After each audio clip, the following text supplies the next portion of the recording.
Okay, so second order linear differential equations. So this is then generally it is given that second order linear differential equation with constant coefficients homogeneous.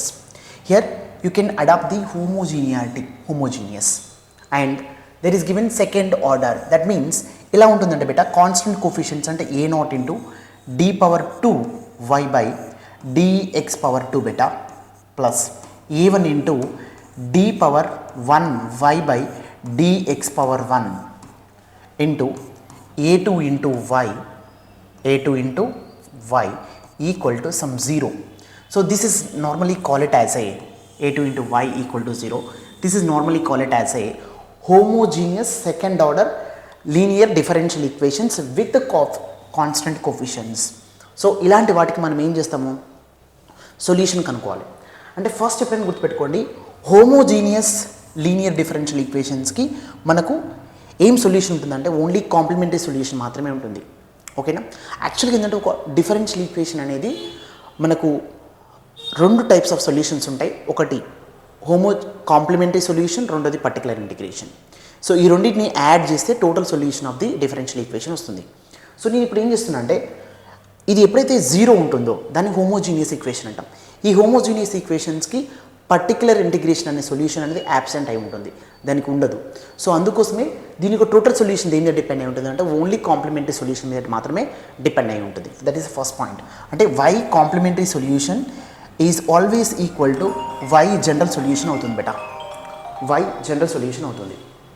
This is the first point you have to understand. Okay, next point ఏంటంటే ఇక్కడ మీరు ఈ linear differential ఈక్వేషన్స్ని solve చేసేటప్పుడు not only in first order, but అక్కడ statement మాత్రం first order అని ఇచ్చాడు బేటా, మీకు స్టేట్మెంట్ మాత్రం ఫస్ట్ ఆర్డర్ అని ఇచ్చాడు. But higher order differential equations అన్నింటిని ఇందులో ఇన్వాల్వ్ అవుతాయి.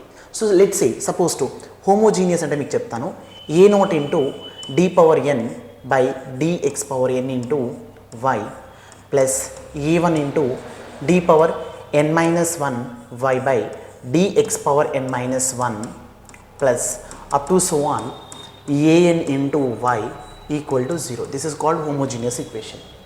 ఇదే హోమోజీనియస్ ఈక్వేషన్కి నీ ప్లేస్లో నేను క్యూ ఆఫ్ ఎక్స్ పెట్టిన అనుకో 0 ప్లేస్లో, అప్పుడు ఇది ఏమవుతుందంటే నాన్ హోమోజీనియస్ ఈక్వేషన్ అవుతుంది. ఇలాంటి నాన్ హోమోజీనియస్ ఈక్వేషన్స్కి మనకు 2 టైప్స్ ఆఫ్ సొల్యూషన్స్ ఉంటాయి. ఏంటి అది ఏంటంటే y general solution gs is equal to YCS plus YPI. 2 types of solutions ఉంటాయి. అంటే సిఎస్ అంటే ఏంటంటే కాంప్లిమెంటరీ సొల్యూషన్, పిఐ ఏంటంటే పర్టికులర్ ఇంటిగ్రేషన్. ఈ రెండింటిని యాడ్ చేస్తే నీకు టోటల్ సొల్యూషన్ లేకుంటే general solution of the ordinary differential equation వస్తుంది. ఓకే, సో ఇప్పుడు equal to Q of X ఉంది కదా, equal to Q of X ఉంది కాబట్టి పిఐని ప్రజెంట్ అయి ఉంటుంది. సో ఒకవేళ equal to Q of X లేకుంటే 0 అయిందనుకో, ఈ పిఐ ఫంక్షన్ ఏదైతే ఉన్నదో అది మీకు యాబ్సెంట్ అవుతుంది. అంటే హోమోజీనియస్ ఈక్వేషన్స్ అంటే ఇది ఈక్వల్ టు 0 అంటే దానికి ఏముంటుంది, ఓన్లీ కాంప్లిమెంటరీ సొల్యూషన్ మాత్రమే ఉంటుంది, పర్టికులర్ ఇంటిగ్రేషన్ ఉండదు. నాన్ హోమోజీనియస్ ఈక్వేషన్స్కి ఏముంటుంది, పర్టికులర్ సొల్యూషన్ ఉంటుంది అండ్ కాంప్లిమెంటరీ సొల్యూషన్ ఉంటుంది. Okay, so this is the generally will take it out for the understanding of the what is the solutions are presenting for the linear differential equation with a higher order. Okay, so for that, so we have to give you the what is the procedure to solve this type of the equations is important. First మనం ఏం చేస్తామంటే ఇక్కడ d power n ఏదైతే ఉందో ఒక operator అనుకుంటాం బెట, దీన్ని that is equal to d power n by dx power n అవుతుంది అది. నెక్స్ట్ పాయింట్ ఏమవుతుంది, d పవర్ n మైనస్ 1 ఉందనుకో, అదేమవుతుందంటే d power of n minus 1 by dx power of n minus 1 అవుతుంది. ఒకవేళ నేను d స్క్వేర్ తీసుకున్నాను అనుకో, దాని మీనింగ్ ఏంటంటే second derivative d by dx అంటే d square by dx square అవుతుంది. d క్యూబ్ తీసుకున్నాను అనుకో, అప్పుడు ఏమవుతుంది నీకు d బై dx అవుతుంది బేటా. నెక్స్ట్ పాయింట్, ఇప్పుడు d అనే ఆపరేటర్ తీసుకున్నాను అనుకో, అప్పుడు ఏమవుతుంది నీకు d బై dx అని అవుతుంది. So this is the operators. అంటే దీంట్లో నువ్వు సబ్స్టిట్యూట్ చేస్తే ఏమవుతుంది బేటా, ఈ ఈక్వేషన్ నీకు ఏమవుతుంది అప్పుడు. So whenever you substitute these values into the equation, so a naught into d power n plus a one into d power of n minus 1 up to so on a n into e టోటల్గా అన్నిటి దగ్గర y ఉంది, ఇక్కడ y ఉంది and ఇక్కడ కూడా y ఉంది, then ఇక్కడ కూడా y ఉంది. So I'm commoning y here, వైని కామన్ తీస్తే into q of x. So నా దీన్ని మనం ఏమంటాం అంటే పాలినామియల్ ఈక్వేషన్ అనొచ్చా. దీన్ని మనం ఏమనొచ్చు, ఒక పాలినామియల్ ఈక్వేషన్ అనొచ్చు. సో ఈ పాలినామియల్ ఈక్వేషన్ ఏదైతే ఉందో ఇది polynomial equation. So this is called as a polynomial. ఇది పాలినామియల్ ఈక్వేషన్. ఈ పాలినామియల్ ఈక్వేషన్ వచ్చినప్పుడు మనం ఏం కనుక్కోవాలి బేటా, నార్మల్గా రూట్స్ కనుక్కోవాలి. దానికి ఏం కనుక్కుంటాం, రూట్స్ కనుక్కుంటాం. సో వీటికి రూట్స్ కనుక్కోవాలి. ఈ రూట్స్ని మనం నార్మల్గా ఫైండ్ అవుట్ చేసినప్పుడు నీకు టైప్స్ ఆఫ్ రూట్స్ వస్తాయి బేటా. ఏ టైప్ ఆఫ్ రూట్స్ వస్తాయి అంటే, రూట్స్ అంటే నెంబర్స్లో 2 టైప్స్ ఉంటాయి. ఒకటి కాంప్లెక్స్ నెంబర్స్,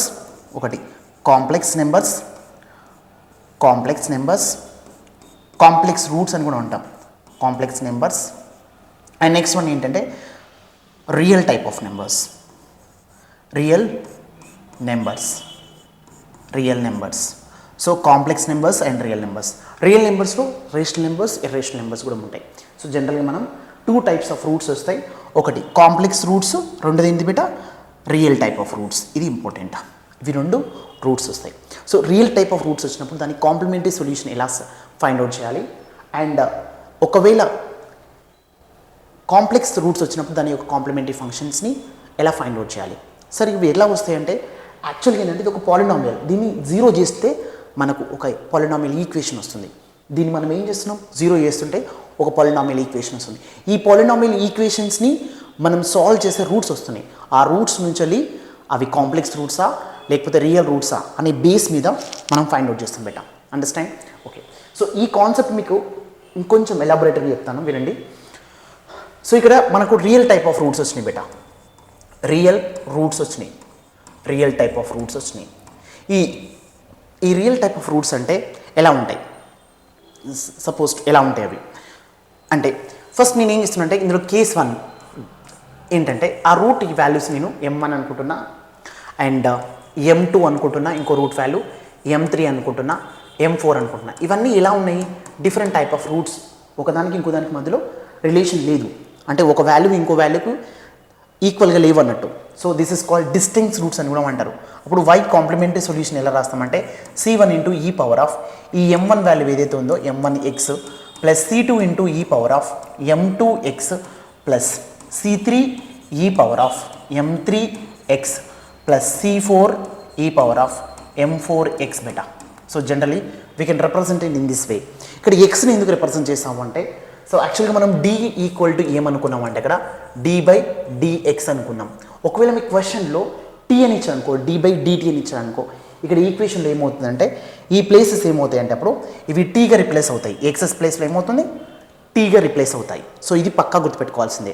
మీరు ఎప్పుడైతే మీరు ఈ కాంప్లిమెంటరీ సొల్యూషన్ రాస్తున్నారో, ఆ కాంప్లిమెంటరీ సొల్యూషన్ రాసేటప్పుడు అక్కడ ఎక్స్ అనేది మనం ఎందుకు తీసుకుంటున్నామంటే, ఈ సొల్యూషన్లో మనం డీని ఎలా డిఫైన్ చేసుకున్నాం, d/dxగా. అంటే ఇది ఎక్స్ అనే వేరియబుల్ ఆఫ్ డిఫరెన్సియేషన్ కాబట్టి. ఇక్కడ కూడా ఒకవేళ టీ వచ్చింది అనుకో, ఇక్కడ ఏమవుతుంది, మనకు టీ వాల్యూస్ వస్తాయి. అండర్స్టాండ్? రైట్. ఇందులో సెకండ్ కాన్సెప్ట్ ఏంటంటే, సెకండ్ వన్. సో ఇక్కడ M1 ఉంది సేమ్, అగైన్ మళ్ళీ ఇంకొక M1 వాల్యూ అనేది రిపీట్ అయింది, అంటే ఈక్వల్ రూట్స్ రిపీట్ అయినాయి, ఈక్వల్ రూట్స్ ఉన్నాయి. సో మళ్ళీ M1 రిపీట్ అయింది బేటా. ఓకేనా? సో లాస్ట్కి M2 అని రాసుకుంటున్నా. సో వీటిని కాంప్లిమెంటరీ సొల్యూషన్ YCS ఎలా రాస్తామంటే, మనం C1 ఈ పవర్ ఆఫ్ M1x అని రాస్తాం, మళ్ళీ C2 ఈ పవర్ ఆఫ్ M2x అని రాస్తాం. బట్ ఈ ప్రొసీజర్ కంటే నేను ఏం చేస్తున్నా అంటే ఇక్కడ, సో అన్నిటికి కలిపి ఒకటే రాస్తున్నా, C1 plus C2 plus C3 plus C4. మనకు 3 రూట్స్ ఉన్నాయి కాబట్టి C3 వరకు రాసుకుంటాను, ఇంటూ ఈ పవర్ ఆఫ్ M1x రాస్తున్నా బేటా. ఇప్పుడు ఏముంది, M2 అనేది డిఫరెంట్ టైప్ ఆఫ్ రూట్స్, దానికి సపరేట్ రాస్తాను. అప్పుడు ఏమవుతుంది, C4 ఈ పవర్ ఆఫ్ M4x అని రాసేస్తున్నా. బట్ ఒక చిన్న కండిషన్ ఏంటంటే, ఇక్కడ మీరు బాగా గుర్తుపెట్టుకోవాల్సిన కండిషన్, చాలా ఇంపార్టెంట్ కండిషన్ ఏంటంటే, ఒక ఫంక్షన్ రిపీట్ అయినప్పుడు నువ్వు ఒక ఎక్స్తో మల్టిప్లికేషన్ చేయాలి. అంటే మీనింగ్ ఏంది, ఇక్కడ x⁻0 ఏం రిపీట్ కావాలి ఇక్కడ వరకు, ఇక్కడ నుంచి ఇక్కడ వెళ్ళేసరికి ఒకటి రిపీట్ అయింది, అప్పుడు x⁻1, ఇక్కడ నుంచి ఇక్కడ వెళ్ళేసరికి ఇంకోటి రిపీట్ అయింది x⁻2. So this is the final solution for the repeated type of the roots. అర్థమైందా? Repeated type of the roots మనం ఇలా రాస్తాం బేటా. ఓకే. సో ఇప్పుడు నెక్స్ట్ కాన్సెప్ట్ ఏంటంటే, కొన్ని ప్రాబ్లమ్స్ ఇద్దాం. ఒక ప్రాబ్లం ఉంది. సో ఇక్కడ క్వశ్చన్ నెంబర్ 1 ఏంటంటే బేటా, question number 1, d² plus 2d plus 1 into y equal to 0 బేటా. ఫస్ట్ సో ఫస్ట్ ఈ ఈక్వేషన్ చూసిన తర్వాత మీకు ఏం అండర్స్టాండ్ కావాలంటే ఈ పర్టికులర్ ఈక్వేషన్ అనేది ఈక్వల్ టు జీరో ఉంది. Whenever it is equal to zero then you understand that it is homogeneous function. ఏంటిది? Homogeneous function. ఇది హోమోజీనియస్ ఫంక్షన్. ఈ హోమోజీనియస్ ఫంక్షన్కి ఓన్లీ కాంప్లిమెంటరీ సొల్యూషన్ మాత్రమే ఉంటుంది. పర్టికులర్ ఇంటిగ్రేషన్ అనేది అబ్సెంట్ అయి ఉంటుంది. సో ఫస్ట్ దీనికోసం నేను ఏం చేస్తున్నా అంటే దీన్ని m² + 2m + 1 = 0 చేస్తున్నాను. ఇప్పుడు దీనికి రూట్స్ మనం ఫైండ్ అవుట్ చేయాలి. దీని రూట్స్ని ఫైండ్ అవుట్ చేయాలి. ఏం లేదు, దీని ఏం రాసుకోవచ్చు అంటే m² + 2 ఇంటూ ఇక్కడ ఏం లేదు కాబట్టి 1 ఇంటూ m + 1² రాసుకోవచ్చు కదా, = 0. సో దెన్ ఇక్కడ ఏమవుతుందంటే a² + 2 into a into b + b² = 0 అవుతుంది. దాని మీనింగ్ ఇక్కడ ఏ ప్లేస్లో ఎంత ఉంది? m ఉంది. b ప్లేస్లో ఎంత ఉంది? 1 ఉంది. సో b ప్లేస్లో 1, దీని హోల్ స్క్వేర్ రాసుకోవచ్చు కదా, = 0. అంటే ఇక్కడ మీనింగ్ ఏంది? సో ఇక్కడ మీనింగ్ ఏంటంటే బిడ్డ m + 1 అనేది హోల్ స్క్వేర్ అంటున్నాం కాబట్టి m + 1 ఇంటూ m + 1 = 0. అంటే m + 1 అనేది = 0 అవుతుంది. m + 1 కూడా ఇంకోటి = 0 అవుతుంది. అంటే m = -1, ఇక్కడ కూడా m = -1 వస్తుంది. సో ఇవి రెండు ఈక్వల్గా ఉన్నాయి. సో ప్రీవియస్ దాంట్లో ఈక్వల్గా ఉన్నప్పుడు మనం ఏం రాయమని చెప్పిన y కాంప్లిమెంటరీ సొల్యూషన్ అనేది YCS = C1 + C2 into e⁻ -1 into x beta, -1 into x. Sir మీరు x ఎందుకు రాస్తారు? ఇక్కడ x ఇవ్వలే కదా అంటే సపోజ్ టు దీని ఎగ్జామినేషన్లో వాళ్ళు ఇస్తారు d = d/dx అని ఇస్తారు, క్వశ్చన్లో క్లియర్గా ఇస్తాడు. అప్పుడు మీరు ఇక్కడ x అని పెట్టుకోండి. సో ఒకవేళ d = d/dt అని ఇచ్చిన అనుకో you have to make it will be t. But ఇక్కడ కొంచెం మీరు అబ్జర్వేషన్ చేస్తే ఇక్కడ రిపిటేషన్ ఆఫ్ ది రూట్ వచ్చింది, రూట్ రిపిటేషన్ వచ్చింది. అంటే x⁻0 వస్తుంది, x⁻1 వస్తుంది. అప్పుడు YCS = ఏమవుతుంది? C1 + C2x e⁻ -1t, -1 into t. That's it. This is a question and this is the answer. So we can continue some of the problems in later session. Thank you.